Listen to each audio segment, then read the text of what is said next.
আমাদের কম বেশি সকলেরই একটাই প্রয়োজন স্কিনের জন্য, সেটা হচ্ছে গ্লাস স্কিন অ্যাচিভ করা। তোমরা বারবারই আমাকে মেসেজ করো বা অনেকে কমেন্টস করে জানাও যে দিদি গ্লাস স্কিন কীভাবে পাবো, তোমার মতো স্কিন কীভাবে পাবো। তার জন্য ধৈর্য রাখতে হবে। তোমরা অনেকেই বলো যে কোনোটাতেই কাজ করে না বা কোনো কালো লোকের ওপর করে দেখাও যাতে ফর্সা হয়ে উঠি।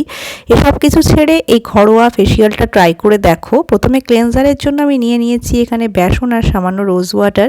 এটা দিয়ে ফুল ফেসে তোমাদেরকে ক্লেন্স করতে হবে। নাইট টাইমে তোমরা সবসময় এই ফেসিয়ালগুলো করার চেষ্টা করবে, এতে আমাদের সবথেকে বেটার রেজাল্ট পাওয়া যায়। এবং যেদিন এই ধরনের ক্লেনজার অ্যাপ্লাই করবে সেদিন তোমাদের মার্কেটের ফেস ওয়াশ অ্যাপ্লাই করার কোনো রকম প্রয়োজন নেই। এটা দিয়ে ফুল ফেসে ভালো করে অ্যাপ্লাই করে নেবে এবং তারপর কিন্তু নর্মাল জলে এটাকে তোমরা ভালোভাবে ধুয়ে ফেলবে। তারপরে আমাদেরকে বানাতে হবে একটা ফেস প্যাক। তার জন্য নিয়ে নিচ্ছি আমি এখানে বেসন, তার সাথে মিশিয়ে নেব সামান্য পরিমাণ কস্তুরি হলুদ পাউডার। এটাও তোমরা বারবার জিজ্ঞেস করো কোথায় পাবো। অ্যালপস গুডনেসের কস্তুরি হলুদ পাউডার তোমরা যে কোনো অনলাইন স্টোরে পেয়ে যাবে, অ্যামাজন, ফ্লিপকার্টে, সেখান থেকে কিনে নিতে পারো। এরপর এখানে অ্যাড করে নিচ্ছি একটা ভিটামিন ই ক্যাপসুলের অয়েল, যেটা শীতের জন্য একেবারে আমাদের স্কিনে একেবারে জাদুর মতো কাজ করে। যাদের ড্রাই বা ফ্লেকি স্কিন এবং অয়েলি স্কিন রক এটা ইউজ করতে পারবে, কোনো সমস্যা নেই। এর মধ্যে এরপর মেশাতে হবে একটা অর্ধেক টমেটোর পাল্প, যেটা আমাদের ফেস থেকে সমস্ত ট্যান, পিগমেন্টেশন বা ব্রণর দাগ তৈরি যেগুলো হয়ে থাকে সেগুলোকে দূর করতে সাহায্য করবে। এটা ন্যাচারাল ব্লিচের কাজ করবে। এর সাথে এর মধ্যে মেশাবো সামান্য পরিমাণ মধু, যেটাও আমাদের স্কিনটাকে হাইড্রেট করবে। এবং সব কিছু মেশানোর জন্য নিয়ে নিচ্ছি আমি এখানে গোলাপ জল।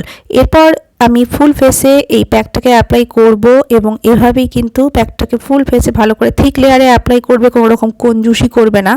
অনেকেই অল্প অল্প অ্যাপ্লাই করো, সেটা কিন্তু একেবারেই উচিত না। একটু থিক লেয়ারে যে কোনো ফেস প্যাক বা উপটন টাইপের যেগুলো হয় সেগুলোকে অ্যাপ্লাই করবে, এতে রেজাল্টটা ভালো পাওয়া যায়।